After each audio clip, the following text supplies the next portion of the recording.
back at the NRA National Firearms Museum here at NRA headquarters in Fairfax, Virginia, for another installment of the Curator's Corner. This group of installments, Phil Schreier, are about fake firearms, and I am fascinated with the variety you brought to us and just how they're put together and why. It just really, it's great stuff here. So tell us about this. This is a very interesting looking firearm. It's kind of crazy looking. Well, what is it? Well, John, you know, one neat way, not neat way, but one interesting aspect of faking guns is the fact that Confederate guns don't have to look real good to be worth a lot of money. Mm-hmm. Most Confederate guns are worth a great deal of money the worse they look. Oh, okay. You know, the general rule of thumb in the collecting field is 95% of the value is found in the last 2% of the condition. If a Confederate gun is in nearly 98% condition, keep walking because it's fake. Yeah. But with that in mind, that helps the art of the forger because they don't have to be so exacting in trying to come up with their product. And such is the case with this Dance Brothers Revolver from Texas. Okay. Confederate guns are worth an incredible premium. I mean, 10, 20 times what a northern, 1860 Army by Colt would be worth.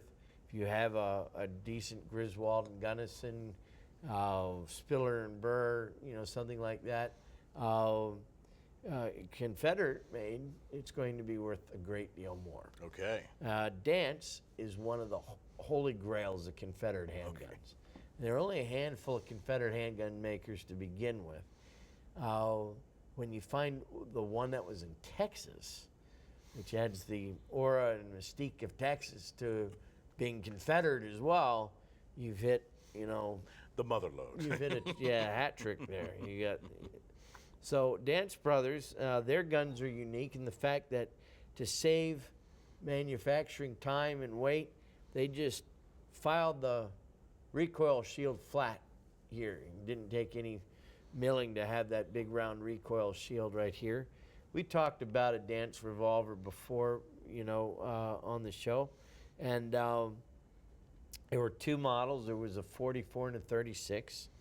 And this one has, some ivory grips on it, which are nice. Underneath here, it says Texas. That's the beginning of a giveaway. Oh, okay. I think, well, it's not Texas enough that this is the only place these were. We have to scratch Texas into the trigger guard.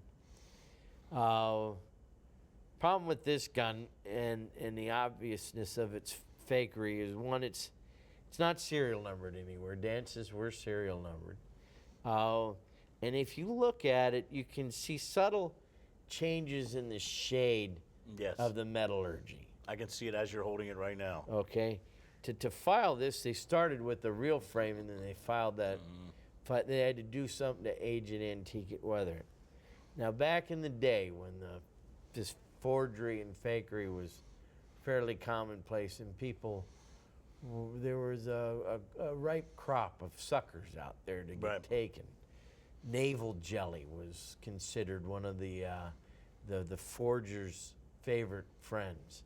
Well, navel jelly leaves a telltale gray hue to everything it touches. It'll strip the finish off of any metal, but when it does, it leaves this gray hue. It almost looks like the article is now made out of plastic, but it's still metal, but it has that look to it. Right. This has that navel jelly going over on it. You can tell that this got the navel jelly treatment. They've tried to antique it, but a couple of things don't work. When you're looking at a gun like this, all the parts need to show consistent wear. This hammer has no pitting on it whatsoever. In fact, you might say there's still traces of original blue on it. Jeez. But the cylinder is deeply pitted, and there's a complete zero finish on the barrel part of the gun. The fact that this is one color and that's another, big tip off there. Lots going on here. Yeah, so There's a lot of problems with this. Definitely not a Dance Brothers from Texas. Definitely not a Confederate-made gun. And definitely not worth, investing your kid's college tuition into something like So, this. if a real one, approximately, what would it be worth? We're talking a lot of money. Well, a real one would bring $50,000 to $80,000. So motivation for that. And unfortunately, you said not a Dance Brother, and not even a good forger either. There's a number of things here that are, Oh yeah. not good work here. No, in fact, I prefer the Pederzoli that Dixie makes and sells out of their catalog that we actually covered on the show one year and shot for the TV series.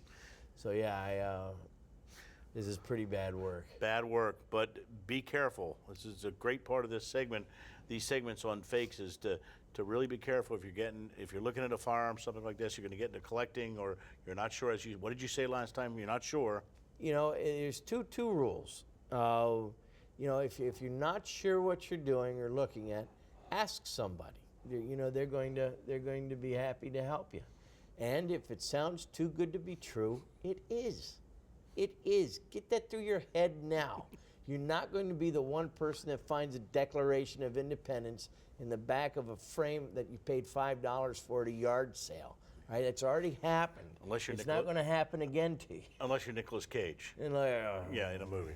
So if it's too good to be true, it is. Don't buy a $10,000 Walker from somebody, because it's worth 10 times that. Yeah. Dance Brothers revolvers like this are worth a lot of money.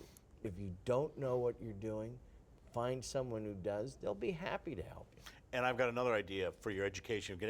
Just to appreciate firearms more, if you're going to get a collector or not, get out here to one of the firearms museums and see some of the real treasures and talk to some guys like this who can help you on your way. And how can we do that, Phil?